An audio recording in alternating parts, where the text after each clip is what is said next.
rim of known space, justice is a long way away. Hello, my friends, and welcome to the Space Game Junkie podcast. I, as always, am your co-host, Brian. As joining me, as always, is your co-host, Spaz. This was absolutely a year in history. We're not sure, your co-host, Julie, by the way. Hey, how you doing? We're not sure where Thurston is. We're hoping he's okay. He's offline. We're not sure what's going on. We haven't heard anything. Hopefully he'll make it in soon. Hopefully everything's okay. Hello, Chris. Also joining us is your co-host, Jacob. 2024 episode 4. Sorry, 2020 episode 4. Yeah, right. And that's an actually excellent way to put it. And your co-host, David. What a year. What a terrifying year.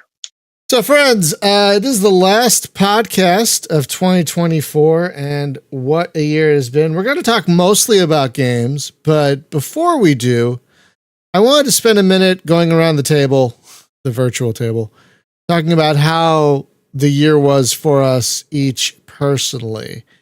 And I'll start. As you all might know, as we record this, it has been a hell of a year.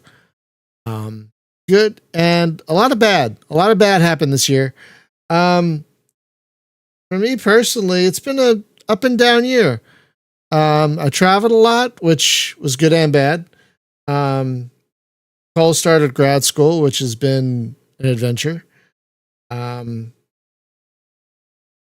been a very stressful year politically.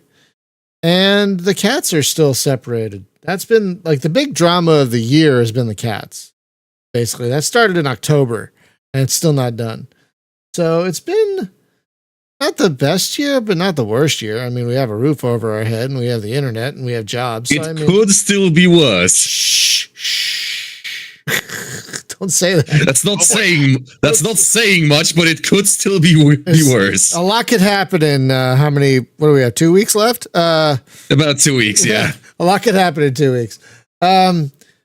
But overall, for me personally, and I want to make that distinction, it's been a pretty good year. I mean, I've been employed the whole time. We have a roof over our head. The cats are in good health, at least. So, yeah, overall, it's been, for me personally, a good year. For the world, that's debatable. But for me, swings and roundabouts. Yeah, swings and roundabouts. Doors and corners. But for me, it's been mostly a pretty good year. Baz, what about you? I'd say on a scale of that escalated quickly to this is fine, I would rate this year as 2024-04. That's a very unconventional scale. Yep. It's a very unconventional scale, but I think it applies. No, it because works. Personally, it's been a hell of a year. It's no arguments for there. Reasons I really don't want to get into on the air. Fair. Yeah. It's been a I guess the best way you could put this year for a lot of people is trying. It's been a very trying year. Oh, I mean, as I've said before, we always live in interesting times. Some times are just significantly more interesting than others. And this is one of those. God, I don't know. I listen to a lot of history podcasts, and I don't know whether I'd rather live now or in like the 1890s. Because the 1890s were fucked up. Yeah, but there is arguably no time like the present, which is a very simple way of putting things could still get worse. Yeah. I'd rather not gamble with that. Yeah, that's so true. All right, Julie, how's the year been for you? Well, I'll try and concentrate on the good things. Okay. I got a roof over my head. I've got a job I can do anywhere there's a solid internet connection, including the top of Mount Everest. My editor, I got bumped by a more popular author, but now my book is being reviewed. She asked for a rewrite of chapter 1, gave it to the editor. She thought it was brilliant. And best of all, I will remind everybody that in order to change the Constitution of the United States, it takes a 2/3 majority, which nobody has, and there's a 7-year comment period by the states. 7-year? Yes. Oof. Well, And depending on how things go, that may or may not even matter. So that's the fact that it takes a 2/3 majority and nobody has that. That is a very positive thing for me. I see what you mean. Hey, spring release for my book. Be the first book. I've had short stories published. I've had articles published. Maybe that's why my spot got bumped by the editor. But she the way she put it, she said, "You got bumped for a 4-figure author," and I said, "Yeah, okay."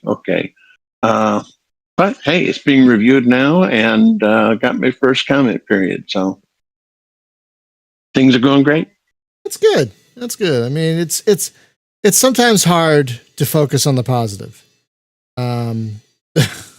Sometimes difficult. My sister, who I told her I would describe as my hetero life mate, is a wonderful cook. And when we moved in together, I was a size 12. And the only way I'd see a size 12 now is with the Webb telescope. So I'm living good. That's awesome. Losing weight is so difficult. Oh my God. It's so difficult. So good on you for that. Hopefully, is Thorsten here yet? No, he's not. Okay. I guess we're going to have to skip him. Jacob, how did your year go? Well, the whole year, it's been a roller coaster. Yeah. Mostly, again, academia is still being a nightmare. I got booted out of my English major degree. Now I'm studying. I was studying game design for like 2 weeks before a spot opened up in a radiology course, actually. So now I'm doing that. So I am technically in the medical field now. And I mean, I'm enjoying it more than the previous instances. That's good. And besides that, I have been mostly just trucking along to the best of my ability. Yeah, that'd be a way to put 2024, the year we all basically just trucked along. That's best we could. Choo choo.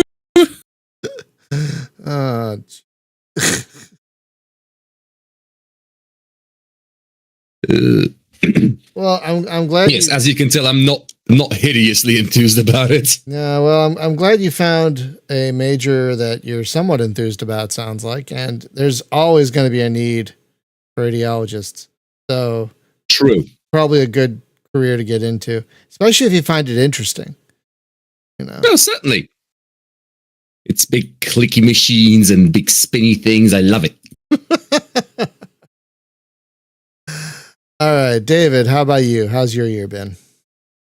Yeah. So I'm still using this push to talk here. So no worries. If I slip, I slip. This year has been, not that great. I would say not that great. I went through that IT course last year that concluded this spring, which didn't lead to any job opportunities for me. I was really banking on actually getting into the workforce in some capacity, but that has failed.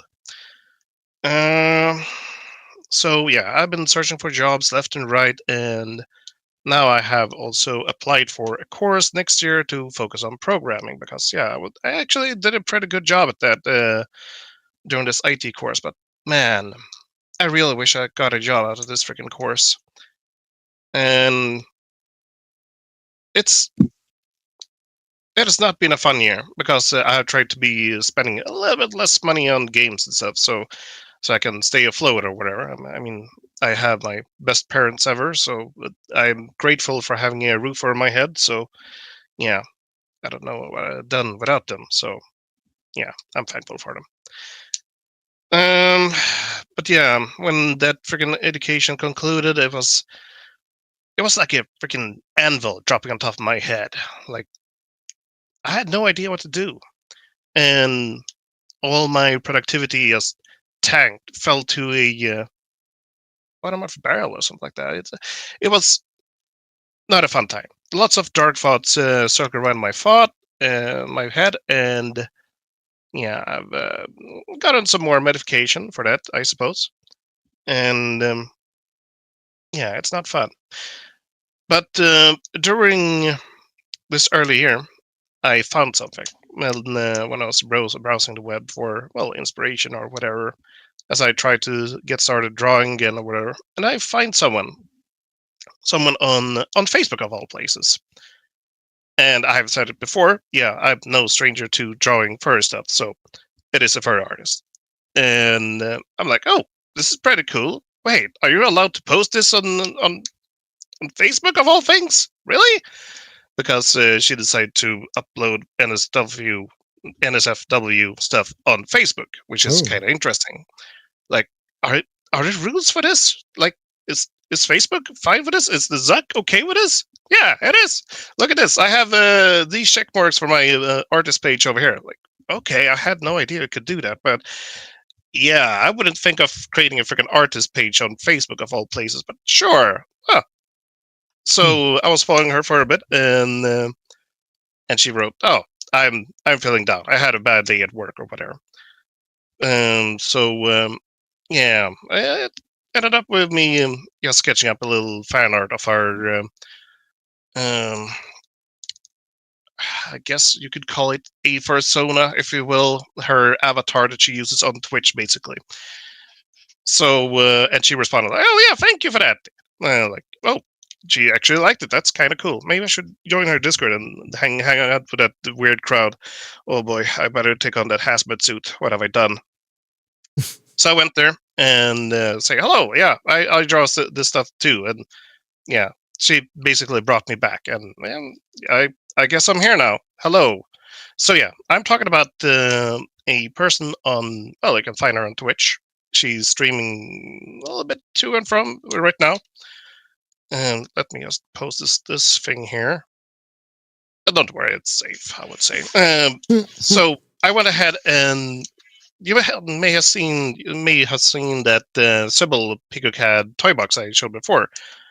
Yeah. I did use my PicoCAD skills to create this one first, actually. So that Sybil PicoCAD thing was actually based off of this one, same mesh, everything. So I made a proper fan art for her with PicoCAD, with her avatar and stuff. So and yeah, her fans were like, "Oh, holy crap! Can you do this?" Yeah, I guess I can do this. Yeah, I'm very grateful for finding my way back to drawing at all or whatever, because yeah, I was not productive for the longest time. And I mean, my classmates were like, "Oh, David, have you made NFTs out of your art?" Like, what? That's the first thing you're saying about my art, suggesting me making NFTs out of it? Are you insane? So yeah, no. So a few weeks back, she has been very sick lately, very sick, and one of her fans is actually studying to become a nurse. So she was asking them, so I'm feeling this. What is wrong with me? I made sure that I have not drinking alcohol. I haven't drank for freaking 10 years. Are you hydrated? I am hydrated. I've drank water the whole freaking time. Have you visited a doctor? No. Maybe you should do that. So, firstly, that week she actually went to the doctor, who apparently looked at her very angrily and said, "What are you doing here? We have done these tests. Go home." Why? There's clearly something wrong with me. Yeah, you're 6 weeks pregnant. Oh! So, yeah, congrats, I'm Cat95. Congratulations. She's been trying for a while with her boyfriend, so yeah, she's gonna be a mother soon. And her fan base are, yeah, they're pretty. Pretty happy, and yeah, they're trying to play some tricks on her and stuff. It's pretty funny what people are saying and stuff. So yeah, congrats once again. So yeah, I'm back at drawing again. So That's good. I'm very happy to be drawing again, and yeah, the one I'm who inspired me to get drawing again is pregnant. So yeah, I thought that was pretty cool to I'm share. glad you're back at drawing again. Don't let the AI get you down. Oh, absolutely not. I'm gonna keep at it, but it is annoying, especially when my cousin was showing his AI generated songs this summer for me. Like, Oh, yeah, God. of course they can make me laugh a little bit, but these are just randomized lines of noises. Void. I don't know what I should say about that. So it is getting frighteningly good, and it can actually draw hands now. So yeah, it's over. So the best thing is just to keep your head down and just keep doing what you're doing, and just focus. Like, how can I describe it? On your and our thoughts, doing what you like instead of focusing on, oh yeah, I want to be the best that ever was. No, treasure that friggin' moment when you friggin' draw something or create something. Yes, and also Happy get it did even something. better at drawing hands, so you're no longer better than the robot. So you're no longer worse than the robot. Oh yeah, oh yeah, absolutely. So yeah, sorry. I guess my part went a little bit long here. So, but yeah, that is pretty much what's been going on this year on me. That's fine. That's fine. I'm really hoping next year will be better, though. Yeah, for all of us, but I have very low expectations about 2025. I'll tell you what. Yeah. People have those anymore? Yeah. Expectations? Yeah, I know. We shouldn't, right? Okay, let's talk about actual games. The main reason we're here. We're going to talk first. We're going to start with the negative and get it out of the way. Because there were a lot of great games this year, but there were a lot of disappointments as well. And I'm going to start with mine. My biggest disappointment of the year is Microsoft Flight Simulator 2024. What? A piece of shit. Excuse my language. I am so disappointed in how Microsoft Flight Simulator ended up. It's just they released it way too soon. It's a buggy, broken mess of a thing. They should have released it maybe next summer. Like, I have a feeling that's when it'll be ready to be playable. But the campaign mode is the thing I was most excited about was the career mode. Kind of a Euro Truck Sim style career mode, which I've wanted in Flight Simulator forever. And they excuse my language again, they shit the bed. They absolutely shit the bed. And it's a buggy mess. There are people I know who can't even run it. There's some people where it gets stuck loading at 68% and then just doesn't actually load the game. It's a mess. It's a mess. They should have given it several more months before they released it. This will alert me never to pre-order anything again. I pre-ordered because I was excited about it. I pre-ordered the most expensive version of the game because I was really excited about it and I wanted to support their career mode. Ah, what a mistake. So that is my. Well, it might not have been if things had gone differently. But yeah, I mean, no, I know, Chris. Distant Worlds 2 was not that much of a mess. It was not as buggy and broken as Flight Simulator is. I think they will eventually get their act together. It's just going to take 6 months to a year. You know, that's what I think. I think it's going to take 6 months to a year for Flight Simulator 2024 to really finally get out of the gate. But it's stumbling and falling right now. It is so undercooked, David. It is so undercooked. Oh my God, I can't tell you. It's just so, it's such a damn mess. I was looking forward to it for months. So excited. And now I'm just crushed. That's my big disappointment. So go ahead, Spaz. Fortunately, gaming wise, I didn't really have any major disappointments. Nothing noteworthy. That's good. No, all of the disappointments I've had have been on a personal level. So Oh no. that was how my year went for that. for that particular section of the topic. Well, no, I'm glad there weren't any gaming disappointments. At least that's actually good to hear. If there were, I either didn't buy them and therefore didn't have to feel that sense of loss, or it was a case where I just missed it completely. Right? It's forgettable. So I'm not really disappointed. I just don't remember it.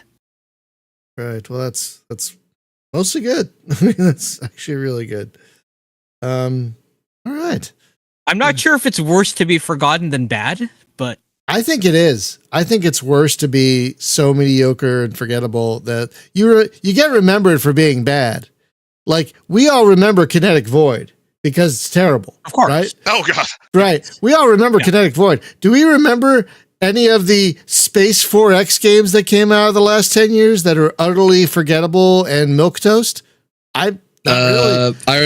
I remember Master of Orion. Yeah. It had a big name attached to it. That's a big name.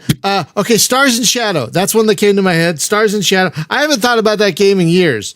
I'm like, I was straining to remember one of the myriad of Space 4X games that came out of the last 10 years. And they're not necessarily bad. No, that's the thing. It was okay. They're not bad. They're not really good either. Yeah, it was also an average game in a job. Like it was also Space 4X number 573 out of 3,351. Exactly. Everyone was trying to make Master of Orion 2. Everyone was trying to recapture that lightning in the bottle. Even the people who bought the IP couldn't do it. Yeah, they made Master of Orion 4 and it was okay. Basically. Master of Orion, Chris says Master of Orion 2016 was good with mods. You could say that about Master of Orion 3. Okay, Yes. actually, let me make a correction here. I actually do have a disappointing pick. All right, go for it. Galciv 4.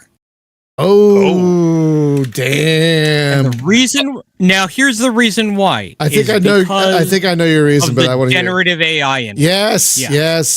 They've leaned hard into their generative AI nonsense to the point where I just can't really play it. Right, because they even marketed the game with the whole you could use freaking Chat GPT to generate your own custom faction thing.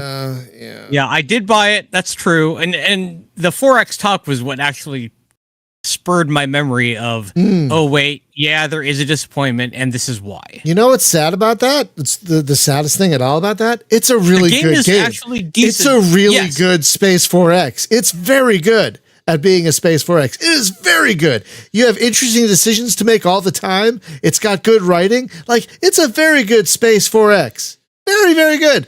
And it just, they integrated ChatGPT with it. It's like, nope, I can't touch. I don't want to touch this now. I just can't. I can't. And for anyone listening to this in the future and saying, well, this is the future, not for us. That's the thing. Not for us. We really hope it isn't. Because generative AI is not much more than a plagiarism engine to steal the labor out of actual creative people. That's how I feel. So wait, Chris says you don't have to use the AI, which I guess you can use the pre-built civs. That's true. But still, the fact that it's there and so upfront about it, and oh god, just makes me sad. and yeah, that's the thing is I like the gameplay. I do not like generative AI. Yeah. On the user-facing side. Yeah, anyway. All right. So, that is a bugbear for me that is never going away. No. I also feel, Chris, that's gimmicky, and I really hope it goes away at some point. It doesn't make any money. It's a boondoggle. It's a money losing boondoggle. It's like NFTs. It's a money losing boondoggle. Excuse me. That's draining more of our natural resources than whole cities. And I don't think it's sustainable. the way it is now, because it's feeding itself at this point. It's terrible. And also, there's also the fact that how many thousands of trees need to get burned up because of this inclusion of generative AI in a game? Yeah, they're talking more and more about using it at my work. I work in search engine optimization. I'm like, no, please don't. Please don't. So yeah. So that's a good one, Spaz. Julie, what's your and I know what it is, but I want to hear you talk about your big disappointment. My disappointment is Star Trucker. Hell I thought yeah. he'd be getting Euro Trucker. Hell I thought yeah. he'd be getting Euro Trucker in space. All I got was a docking simulator. Trying to drive the truck is like trying to push an elephant across the rug on its nose. And what's more, I can think of a lot better use for the money it cost, like flushing the money down the toilet, which is what I basically felt I did. So, and also I will say I never pre-order anything, because in the age of digital delivery, it makes no sense whatsoever. Yeah. Yeah. Oh, Thorsten's here. Oh my gosh. Julie, I'm going to agree with you on Star Trucker. Just real quick, Thorsten, I'm going to agree with you on Star Trucker, Julie. I know it wasn't the game we wanted, and we shouldn't judge it by on the game we wish it was, but my God, even the game it wasn't very, even the game it ended up being was maddening. Just maddening. Thorsten, glad you could finally make it. Real quick. No, sorry, I had technical difficulties. No worry, we're glad you make it. Yeah, why survival mechanics in a trucking game? That made no sense, David. Like, I don't need to stop my truck in Euro Truck Sim to change a gasket or whatever the hell. Anyway, Thorsten, let's catch up. How was 2024 for you, real quick? Okay, pretty fast for me. By me, it's 2024. 2024 was pretty bad. The first 3 quarters of the year, and now it's pretty good. Oh well, I'm really glad it turned around. Yeah, it was a lot of work, but it worked. Yeah, no, I'm really glad. Yeah, it usually is a lot of work to when you find yourself in a hole like that, to dig yourself out of it. It usually is quite a bit of work, but I'm glad you did the work to dig yourself out of it. That's good. As for games, what do you have a disappointing game of the year? Like the game that disappointed you the most this year? No entry this year. That's good. First time in since I've played video games. And I don't have any game. Well, Spaz didn't have one either, but if we talk and one comes to mind, don't hesitate to chime in, because now. No. That was the main problem over the past few weeks since I thought about this topic, and I couldn't find one this year. That's good. No, that's good. That's I wish we all could say that. I wish we all could say, "Oh, I didn't play anything disappointing this year." I guess that's the downside of trying to play all the things, is you're going to run into a thing. I'm sorry you did, Chris. Chris, I'm sorry you bounced off Lord of Rigel. Rigel. How do you pronounce that?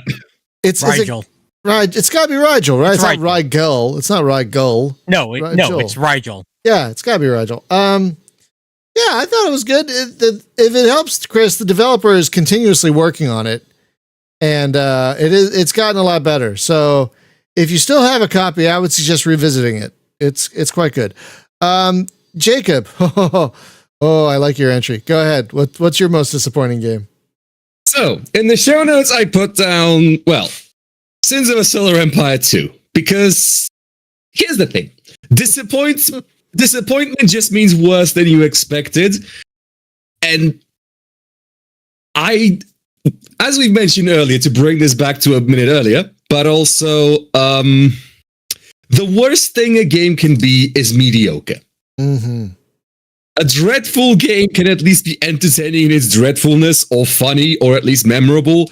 But if a game is unremarkable, it's just sad. And I was a big fan of Things of the Solar Empire 1 of Rebellion ever since I got it on a CD in a gaming magazine in like 2013. Oh my god, yeah. It's that old. And I actually mean the original Sins, not even Rebellion.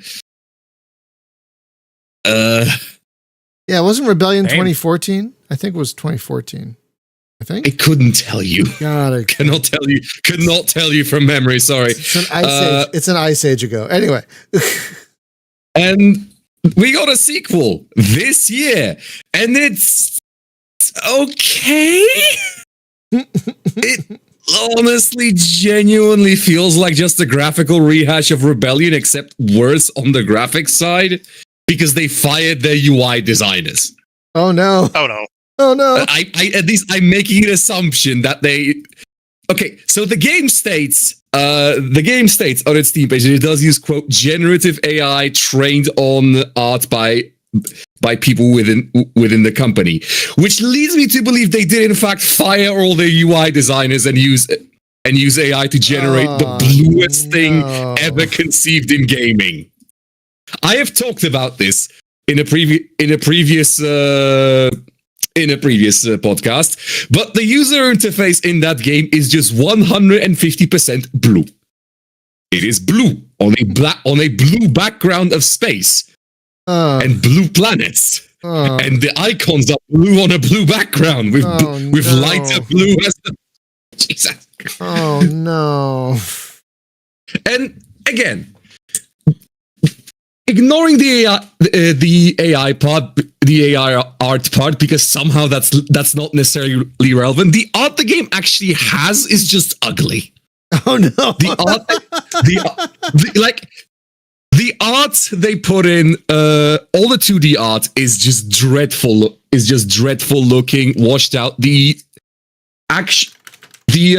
actual research tree is completely unreadable. Oh no! Because it all uses like random images and like what looks like random concept art. What? That was just shoved vaguely in the general direction of what's relevant, rather than what the first game did, which is, have an actual skill tree with immediately identifiable icons that tell you what's going on. Which is also a shame, because the 3D art and the warships are absolutely gorgeous. So this is bit of a mixed bag. That's kind of the issue. It's not mediocre because it's like across the board sort of average. It's because some parts of it are completely dreadful and some parts of it are excellent, so it averages out to mediocre. Which at least we have Sins 1, yeah, and Rebellion, and Star Trek Armada 3, that great mod which I still play. Oh yeah, excellent mod. Excellent mod. I'm sorry to hear about Sins of a Solar Empire 2. I haven't gotten to play it, but I did enjoy the first one. Well, you'll enjoy it as well because it's really plays the same. Oh, okay. Well, I'll get it one day when it's on sale. Deep sale. And maybe they'll have mods for it by then that you can change color. That'll change colors of things. No, there's already UI mods for the game. Don't worry. That part the modders have solved. I'm just really mad they had to, because it's no, I don't. It's all blue. And I love blue. It's my favorite color, but you can only have so much of a good thing. It's possible to have too much blue, and this game decided, what if we just had all the blue? The graphics guys are all like, we love blue, let's make everything blue. They actually did. It's specifically the UI people, because again, the rest of the game looks great, but the user interface is just all blue. All right, David, what about you? So it is too easy to just get this out of the way. Star Wars Citizen, but I have 3 runner-ups though, if you don't mind. I just want to go through them real quick. Okay. One note. So disappointment implies you had expectations and Star Citizen failed to meet them. Yeah, something like that. I mean, Okay, I keep talking. invested for Expectations of whatever. adequacy. Keep talking, David, because this is gonna be a good one. All right. But yeah, free runner-ups. Although one of these I haven't played. Once again, I don't want to get too much into these because I want to get back to Star Citizen. First of all, I just want to say, what the hell happened with Homeworld 3? Why is it already in maintenance mode? Second, Shadows of Doubt. I don't want to sound like all the gamers are complaining on the game, but I really was expecting more from the game. There's something missing. Let's just call it that. Free. There's going to be X4 Timelines, the latest DLC. I see what Egosoft wanted to do, but I believe that the fans can do something wonderful once they have access to these scripting tools to make a scripted scenario. All right, now that we have these three out of the way, I want to Star mention Citizen. one thing. Go You ahead. reminded me that Homeworld 3 came out. Oh, Oh, no. yeah. How does it feel? How does it feel, Jacob? Oh no. It doesn't feel much. It doesn't feel much at all. It's completely unremarkable. I don't know how Oh. Gearbox did it. Oh, Yeah. Jesus Christ, it's underwhelming. Yep. So, yeah. Yeah, exactly, Chris. Oh no. So, If I remembered it, I would have put it down as my disappointment of the year because it's Homeworld. It's Homeworld 2 was like the second game I've ever played, but I completely forgot about Homeworld 3. And y'all were so Which I feel excited like- about it. Y'all were so Which I excited feel about like- it. When it Which was I coming feel out. like is the best review I can give it. It's been like less than 6 months, and I forgot about it. I remember how excited y'all were about it. It was Yep. you guys were real. There was a lot of chatter on our Discord about it. You guys, it was really nice to see you guys so excited, and then poof, like it came out and nothing. it went into thin air. So, all right. May I dive into the Star Citizen? Yeah, a little bit. Yeah, go ahead. Excuse me. A little bit. So, first of all, we had a 323 update where they wanted to have a new flight mechanic in the game. Basically, what the developers thought was that people flew too fast for their ships, so they wanted to get away from whatever happened in, I guess it was Elite 3 Frontiers, when everybody was just zooming past each other, jousting, whatever. So they wanted to slow everything down. Spoiler alert, this system is about to die. They're backtracking on it. They can't decide what they want to do with the game. So they're gonna introduce God. a new flight model of What? their master modes. That's not gonna be called operator modes instead. What? Also, I also want to say one thing here with master modes. So master modes have kind of like Elite, that I have either your weapons activated or not. When you have your weapons disabled, you are in travel mode and you're allowed to travel faster, whatever. So, mind you, another thing is disabled. Not only your weapons, but your shields and countermeasures. So let's say, oh shit, I can't take this fight. I need to run away. And you enter travel mode and start running away. Let's say that is a missile boat that is hunting you. Oh, look at that. IR signature. That's nice. Launching a bunch of missiles. I'm sitting there in the cockpit. Why can't I fire my flyers? Oh, because I'm in navigation mode. I need to go slower so I can activate my flares. Okay, let's slow down so that he can catch up with me and allow me to fire out my flares. So yeah, that is absolutely stupid. So you know what's kind of funny? So It sounds stupid, Carol. but Spaceborne 2 kind of does the same thing, but much more elegantly. Much also Elite, and also Elite, they just copied Elite Dangerous, but worse. Yeah. How Much do you worse. copy Elite Dangerous, but worse? more. Yeah, it is. As Star very impressive. Citizen. Also, why are you redoing your fundamental flight model 15 years into development? Yeah. All right. Next part of this little trip in Star Citizen It here. gets worse. Oh yeah, the new inventory system. Because they want to have everything physicalized, and I mean everything should be physicalized. No. Even just a pair of glasses need to be an inventory item that can be placed in the world or stored inside a box. And with this new inventory system, they on the EPTU survey made a funny thing. They increased the backpack sizes of all backpacks, which allows you now to actually loot armor. Because with this new inventory system, it was horrible to loot new armors. You could either put on the new armor or drag the corpse of your defeated enemy back to your ship and then strip them naked and then shove it into your ship's inventory. Forget about that naked part, though. So now we can actually store armor pieces in your backpack. Nice. You can for a short while. You could also store backpacks in your backpack, and then you could use your backpack as a nested storage. So you could put a backpack in your backpack while having a backpack inside your backpack. Yeah, they removed that pretty quickly. Oh boy. Yeah, but that was actually a thing. So they did the basic screw up and they forgot to not make tiled inventory. Yes. 15 years. Yeah. Jeez. It is beautiful to behold. And then we also have the Citizen Con, where we reveal that we will have, like in Elite Dangerous, we will have the personal narrative. When we now know that everything will circle around player organizations and seal clubbing, basically. If you're not in a good organization, expect your base or whatever content you have access to in whatever state the game will be in 1.0 will be blown to bits if you're not on their friends list. So yeah, fun. All right, next part, which is gonna come up soon. I don't think they will get this freaking stretch goal or whatever we call it, but they want to have the 4.0 launch before the end of this year.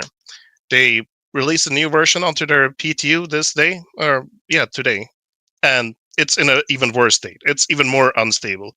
It is a complete, utter shit show. Well, let's see if they can crunch it out in 2 weeks. Oh yeah. So they're not gonna make it. They're not gonna make it.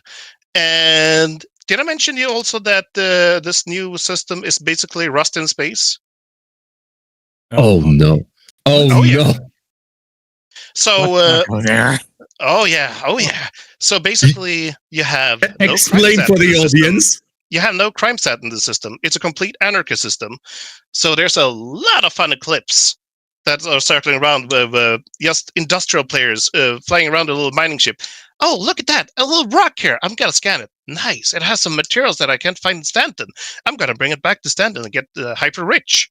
Then suddenly that freaking Polaris freaking gunboat ship, torpedo boat that's worth $1,000 rolls in fully crewed with a bunch of gankers. Oh, look at that little miner there. Let's shove him some size 10 torpedoes in his exhaust port. Yeah, that is happening right now. Because there's no repercussions in this anarchist system. They put nullsec into Star Citizen and expected goodness grief. And some people are clamoring here like, oh, but this reputation system will fix everything because when I am friendly with this AI faction and I get attacked on their property, they will protect me. You expect these brain dead AI will help you out in a PvP fight? You seriously expect that? Yeah. So yeah, it is like I wrote here in my notes here. It is basically a PvP hellhole times 9,001 maybe.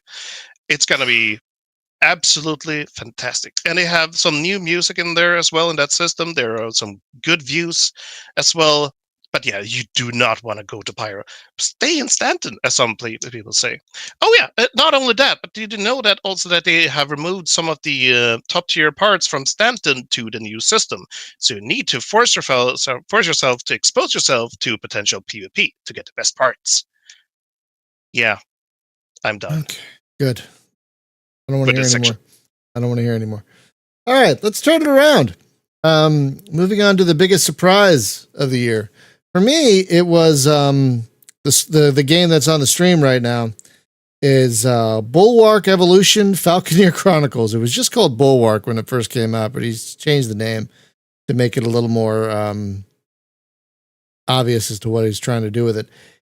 And also to tell people it's part of his actual series and not just a random game he made. It takes place in the same universe as Falconeer, which came out a few years ago. It's a city builder exploration political intrigue game. That's pretty freaking great. It's pretty freaking great. He keeps updating it too. It's just getting better with every update. I just restarted it after the latest update, and I'm having a great time. It's also a gorgeous game. Absolutely gorgeous, stunning visual game. So yeah, that's my big surprise of the year is Bulwark. Such a good game, especially if you like city builders with something a little different. You could also control an individual ship and fly around and explore and meet people. It's great. It's great. Spaz, what about you? My biggest surprise this year was Balatro. The card Yeah. game? Yeah, I think that's I think that surprised a lot of people. Choice. That one. It's Good choice, yeah. It's Yeah, I ended up putting in as of today 166 hours. Oh wow. So yeah. A big number. There's a lot of gameplay there.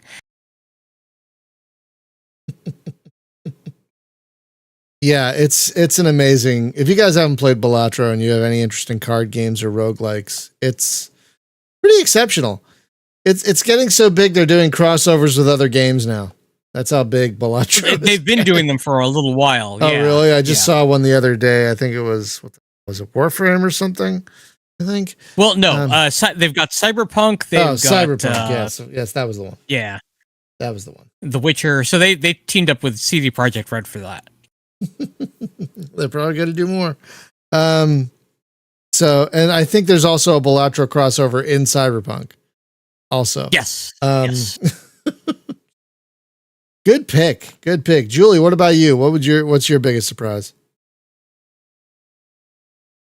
My biggest surprise is that Yakuza Kiwami came out on Switch, which I never thought would ever happen. Any Yakuza game on Switch. Can you hear me? Yeah. We can. We're listening. Yeah. Oh, yeah, that's basically it. I was surprised it came out on Switch. And I said, well, because it was almost like a shadow drop. Yeah, I don't think that's my pleasant surprise. I had no idea it was happening until it happened. Like I didn't know a damn thing about it. Well, it's a great game. I was really pleasantly surprised, and I've watched Spaz play a lot of Yakuza, and as we know, my parent has decided that my computer is now her computer. Whenever, and so now it doesn't matter. Peace in the family. I can play it on Switch. That's good. No, that's good. That was surprising. I remember being also very surprised by that. Thorsten, do you have one? In fact, two, but I concentrate on one, and it's Underspace, because it's so much fun to go for it. It's basically a new privateer with a great world building. I love it. Yeah, and it's really good. One honorable mention, and that is the return of Elite Dangerous. They may be able to turn the ship around. That's pretty cool, actually. Wait, what? Really? You did hear right. Whoa! Okay. I haven't played it myself, but I could say from the videos I've seen, it looks pretty good. Okay. I have to reinstall it again. So I've heard. Apparently, Elite Dangerous is firmly in the not dreadful zone now. Which yes. Okay. Wow. All right. My moaning for several years finally got some results. Look, we'll take it. Yeah. I'm not gonna complain about a game becoming good. No, especially while Star Citizen is still on fire. Yeah, right. Will probably always be. Yes, the game is 10 years. Look, see, chat. On one hand, yes, Elite Dangerous is 10 years old. On the other hand, Star Citizen didn't come out in that time. No, Star Citizen was supposed to come out in 2014. That's what they said on the Kickstarter. And that was 12 years ago now. Still in alpha or whatever. Jacob, you have an interesting pick for biggest surprise. Yeah, because put bluntly, I'm a big fan of mechs. Yes. I like big robots. And you cannot lie. Why would I? But also, I am a fan of the BattleTech series. I'm a fan of MechWarrior. I have played MechWarrior Fan Mercenaries, and I didn't like it. I thought it was crap.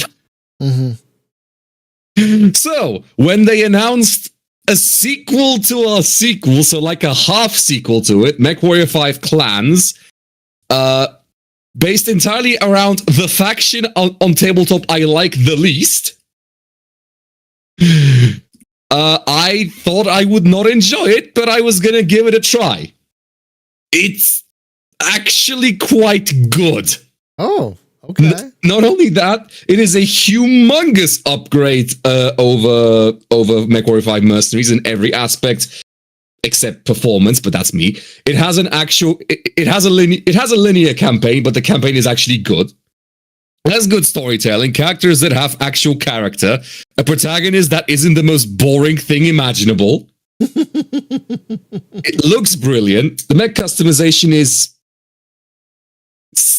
arguably more limited, but also far more expanded, purely because you have more options, because the setting timeline is sort of a bit more forward, so you just have access to more variety of guns. There's a clear sense of progression, and honestly, it's fun because, how do I say this? It kind of feels like getting to play through like something out of Lord of the Rings, insofar as you know the story, you know the history of the setting, if you're like me, but it was never actually depicted in a game before. So it's kind of like playing a game. It's kind of like playing a historical game, like a game about a historical event.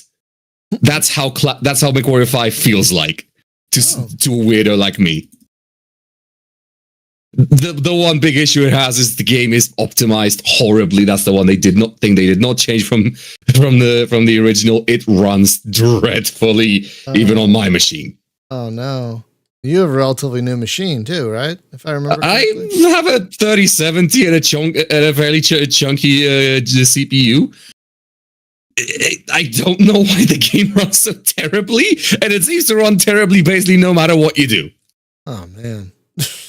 Which is the part the part that I dislike the most.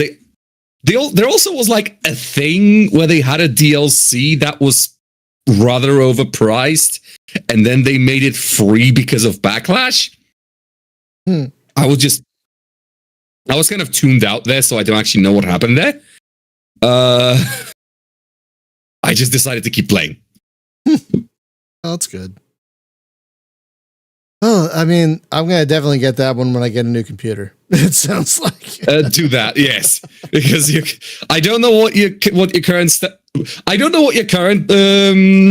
specs are, but I can safely say that they're not enough, because I'm pretty sure nothing on Earth is, and the recommended specs are lying to you. I'm like twice over the recommended specs. God. And the game still runs dreadfully. Unreal Engine was a mistake. Usually is. David, what about you? Well, I was talking about that this exact game last week. Once again, it feels like most of my picks are things I've been speaking about this year. So yeah, it's going to be Atlas for my surprise. I didn't expect it to be a proper game. But once again, if you pick up the game, do not join the freaking multiplayer lobby, or do not write /taunt, because there are emotes. Don't use /taunt. Yes, don't. But yeah, check it out. It's a great game. There was an update on yesterday actually. So the developer is working on some more quality of life fixes. Imagine quality of life fixes in other games. Yeah, Star Citizen. Do you hear the quality of life? Yeah. Imagine listening to your community or something like that. Yeah, take it. This stream is just going to be 2 hours of us finally roasting Star Citizen like we've wanted to for the whole year. I know. I'm sorry. For the whole year. Oh, who are we kidding? For the whole year. Seriously, it's a wonderful little game, the Atlas. So yeah, I finally started drawing something for it. So it's gonna take a while though. I'm probably gonna finish this before the end of the year. But yeah, do check it out. Okay. All right. We have 2 categories left. They're the big ones, but we're it's the time. So we're going to Arguably, running out that's of the least. That's the least to talk about. But also, it's the big end of the year episode, so we can extend it out a bit. Yeah, it's true. So the second to last category is our space game of the year. I played a lot of space games this year, and I wanted to pick one that was like not only fully released. You guys didn't have to, but that's what I did. But one that I wanted to pick one that was a pleasant surprise, one that was an unexpected delight for me, and I have to pick Cosmo Pirates. The it's a kind of card game thing that I played earlier this year that was absolutely astounding. Like, just an astounding, well written. I don't even like card games typically. I'm not good at them, but this one was just so well made and elegant and fun and funny, and I can't. It's such a great game. It's such a great game. And there were a lot of great space games this year. I mean, if we're just talking in the realm of fully released games, like Starcom came out this year, and there were a few others I'm not remembering. It was not a bad year for space games, but the one that really stuck out to me as like the space game of the year for me was this one, Cosmo Pirates. It's just so good. Oh my God. I know it was a surprise for you too. Yeah, it was a huge surprise for me. I didn't want it in the same category twice. That's why I picked something else. But for space game, yeah, this was probably the most surprising and best released space game I played this year. It was really, really excellent. So if you guys haven't played it, go check it out. And even if you don't like card games, I'm not a big card game person. It's worth checking out. It's really, really good. So yeah, that's my space game of the year. Spaz, what about you? So my pick for that is Nova Drift. Oh, yes. Yes. Excellent pick. Wow. What a, Yeah. such a, if you haven't played Nova Drift, you should play Nova Drift. it's an excellent twin stick shooter. It's a twin stick shooter that takes elements of Bullet Heaven games, really, and merges it into a supersized delight of its own. Yeah, that one is Nova Drift is so good. I'm not good at it. I am not good at it, but it is an excellent game. Yeah. Oh, excellent pick. Yeah, that is a good one. Julie, what about you? Well, can you hear me first off? Yes. Yes. Yes, okay, because I'm now in the car hands-free. And my sister got a clean bill of health. Yay! Huzzah! So, in any case, my pick for Space Game of the Year came out in 2022. Thank goodness I didn't have to pick one that came out this year. And that is Ixion. And the reason is, because it's very much like what I do for a living.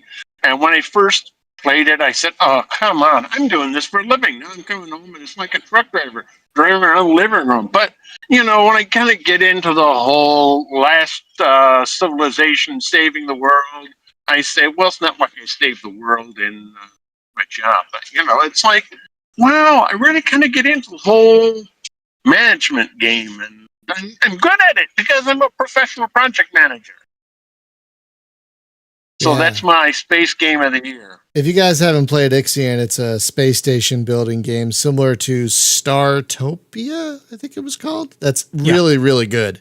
Yeah. The difference is, unlike Startopia, this game is good. And my recommendation, if you're playing this for the first time, is the people who created the game have a step-by-step starting thing to get you set up so you don't plunge yourself into the depths of a sun or destroy humanity. Follow the opening procedure. I'm going to push back a second. The original Startopia is very good. The new Startopia they Really? made. Yeah, the original Startopia that came out in like 2000 or whatever. That was I great. never played that The new one that they made was not good at all. So Oh, yeah. I just wanted to be one on clear the about Switch that. yeah. Yeah, the I one that understand. came out a few I years was only ago. aware of the one on the Switch. Yeah, the one that came out Yeah, a the few one on years the ago. Switch got universally bad reviews. Oh, it's the one that came out a few years ago is just not good. Yeah. So yeah. All right, Thorsten, what You do you saved got? me some money. Sorry.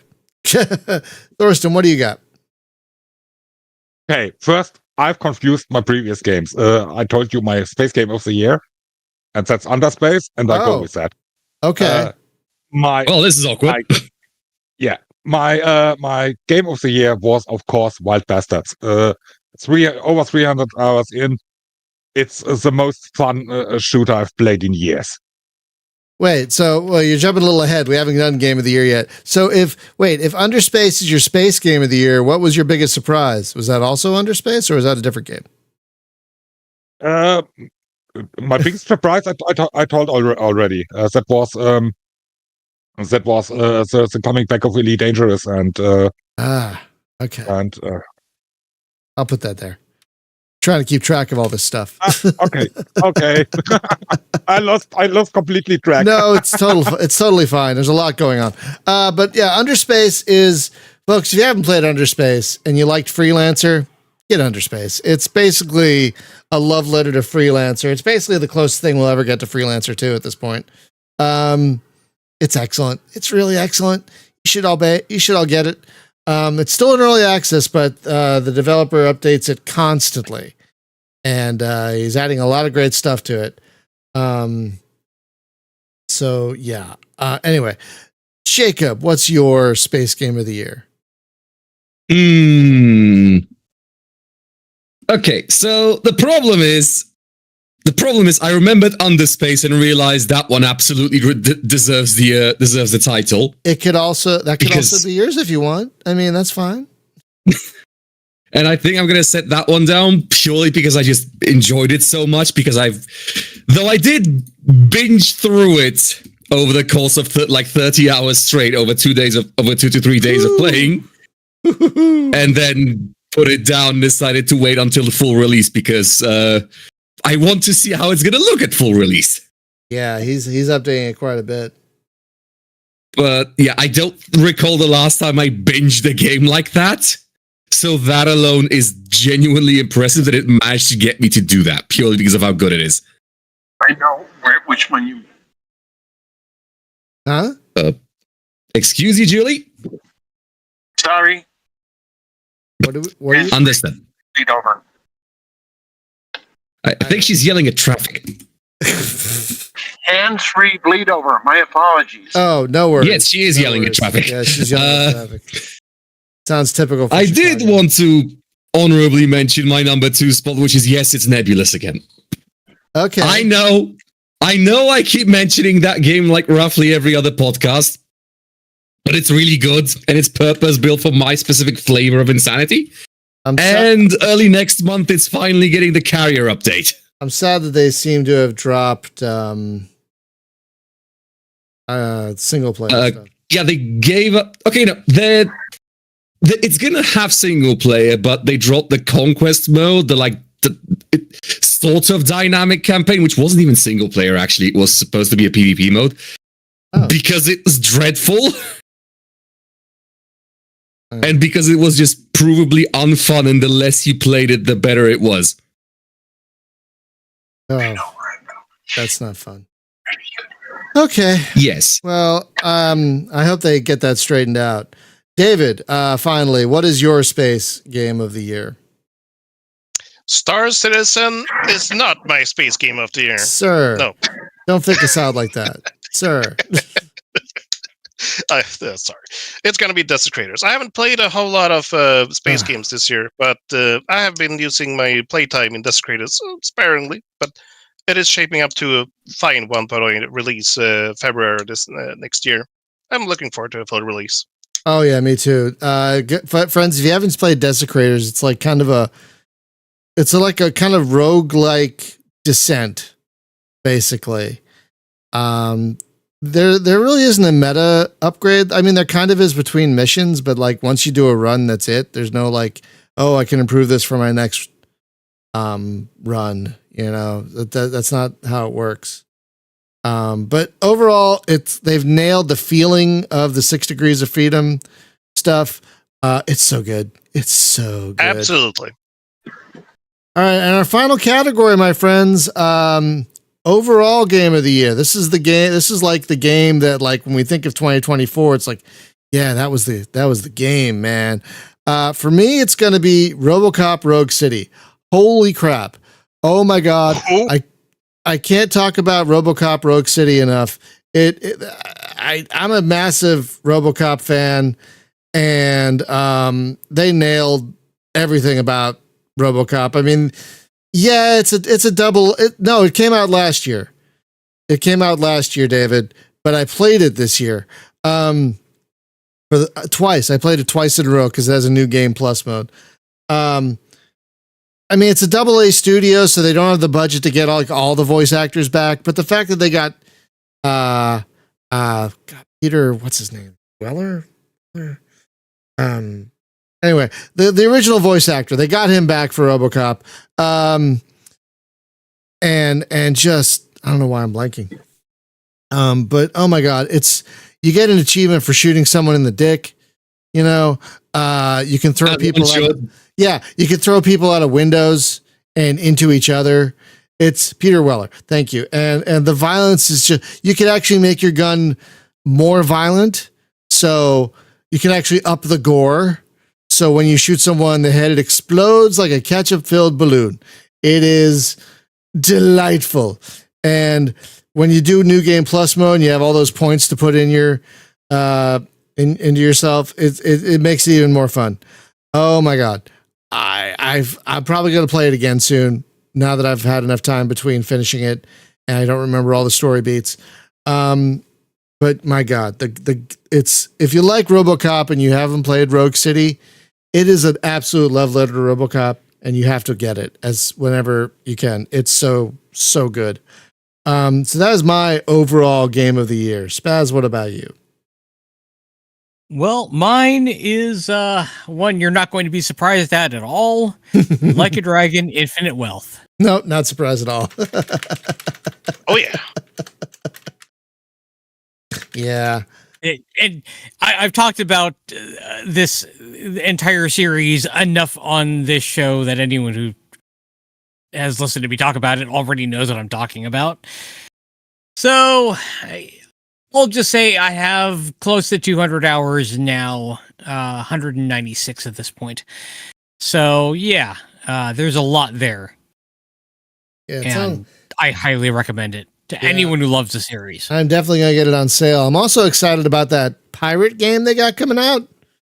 Like, I've got that pre-ordered. I'm just waiting to install it. I don't know what's going on Coming with out that. February 20th. I don't know what's going on with that. It is a direct sequel to Infinite Wealth, chronologically, but it's a side story, so to speak.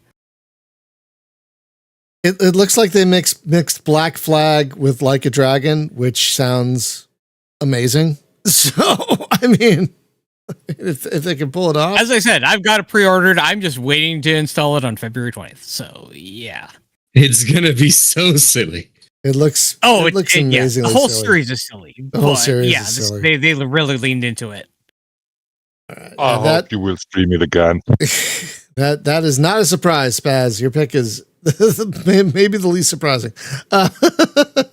Julie, what would you say your game of the year is?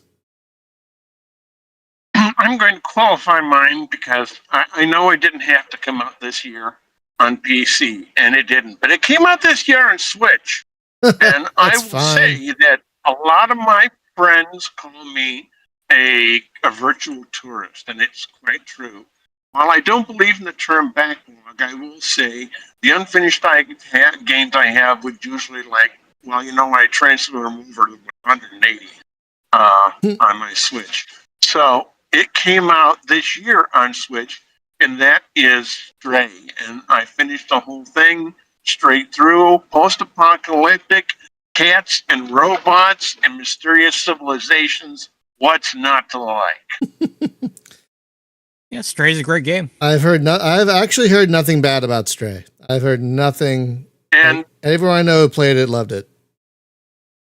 No matter who tells you the graphics were downgraded too much on Switch, just thumb your nose at them and say, Julie said that's malarkey, because it's a beautiful game even on Switch. I believe it. All right. Thorsten, you touched on yours, which I believe is Wild Bastards, as you said earlier. Why is that your game of the year? That's one. It's simply fun. I hadn't had so much fun with the game over the past 5-6 years as with this one. It's simply a shooter with roguelike mechanics, and I like it. I love it. Yeah, I'm definitely. And that alone is enough to make it the game of the year. See, I mean, I want to get it when it's on sale. I enjoyed the first game, so I definitely want to get the second. Jacob, I like yours. Tell us about yours. So, some may accuse me of recency bias, to which I say, yeah, probably. But yes, it's Sea Power. Sea Power naval combat in the Missile Age, because someone purpose-built a game in a lab to appeal to me specifically and me alone, and then put it on Steam. Yeah, I'm excited to eventually play this one. I've got to keep it is basically the second/third/fourth coming of Red Storm Rising and Harpoon. Yeah.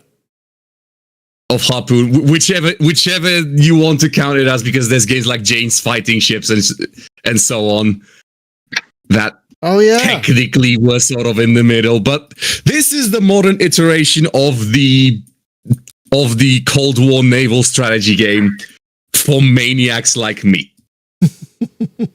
The sort of maniac that can tell apart an AIM-7 and an AIM-9, or knows what an MCON is, or can calculate missile travel times across multiple groups.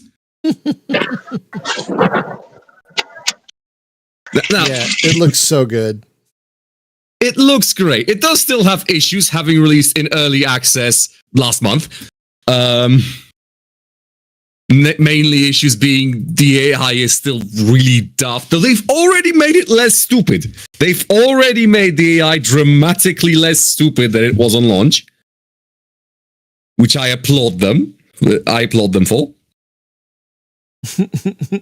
And if the game is only going to get better, then it's probably just going to hold that spot for Game of the Year for the next, at least, see you in 2025, where I'll keep talking about it. That would be great if it kept improving enough. If it kept improving enough that it was your game of 2025. We'll have to try and remember that. If we're all still here. Yeah, Sea Power looks great. And David, I don't recognize the game that you put on the list. What's your game of the year? I did talk about this one a few shows back or whatever. It is a 3D platformer Metroidvania with a lot of focus on acrobatics and, solving how to move about the level. It leaves a lot of player expression on how to explore the levels. I mean, you can actually sequence break the game, which is pretty cool. And the developer have explicitly left in shortcuts that if you can get to these shortcuts, you can skip large chunks of the game. I mean, there are speedrunners completing this game in 12 minutes. I can't do that. That's just insane. But yeah, I really like that one, and it made me think. So normally when I play a shooter game or whatever, it's like, yeah, we're going to shoot that or whatever. Pick up another gun. Yeah, it's another gun. But in this game, everything that you augment your character with, Sybil here, is allowing you to explore the level in a different way in one or the other. And I think that's really cool. So, yeah, I guess I should play more platformers. So good for Astrobot winning Game of the Year, I guess. I don't know. Yeah. So, yeah, I mean, Super Mario, what it fundamentally is an attempt to replicate like a Nintendo 64 3D platformer. Oh, yeah. That's fundamentally what it is. Like, you look at it and it smells of, Super Mario 64. Maybe some PlayStation 2 titles like Legacy of Kain-ish. Yeah, something like that, maybe. It's a vibe. It's a vibe that's very distinct. Yeah. But I still want to figure out why I got freaking tear-eyed when I played through the game the first time. It's not a sad game or anything like that. So I think it's just a little bit interesting because I think the last time I actually got pretty emotional in the game was probably like Mass Effect 1 or 2 or something like that. Oh. So yeah, Wow. It's been a while. All right. Well, we've gone a little long today, but it's the last show of the year. We're not going to have a show for 2 weeks because next week is literally Christmas. and then the week Just after slap that, in the middle of it. yeah, and then the week after that is literally New Year's, like New Year's Day, and we're all going to be. We all have. It's New Year's Day. Either we have stuff going on, or we're recovering from New Year's Eve. So we're not going to do a show on New Year's Day. So we're going to be back on January the 8th, 2025. It's going to be weird saying 2025, and I'm already not used to it. We're gonna have a guest on that day. No, January 8th. Did I say January 8th? I hope I did. Yes.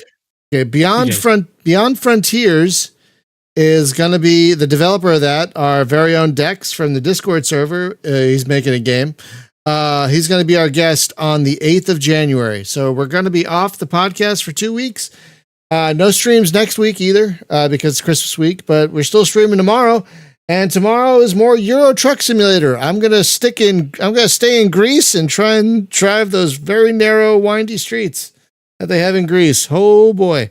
But friends, it's been a hell of a year, but it wouldn't be the same without you guys. This community is the best. This community has helped my mental health, and I hope it's helped yours, with all the sharing of news and games and whatnot. It's just the best.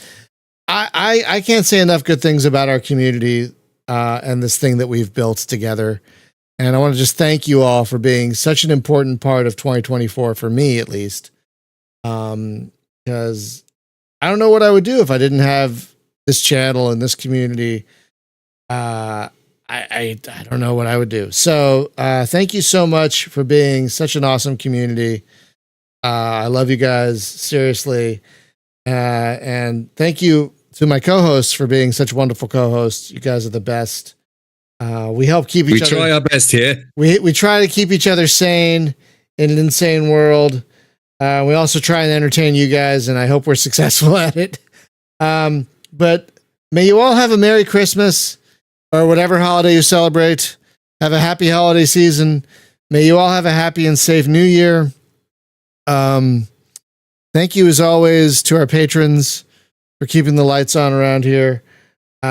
Please get vaccinated if you haven't already. Now is the best time to get all your shots. Every time is the While best you still time. can. Yeah, while you still, especially in America, while you still can. And don't forget to wear your helmet.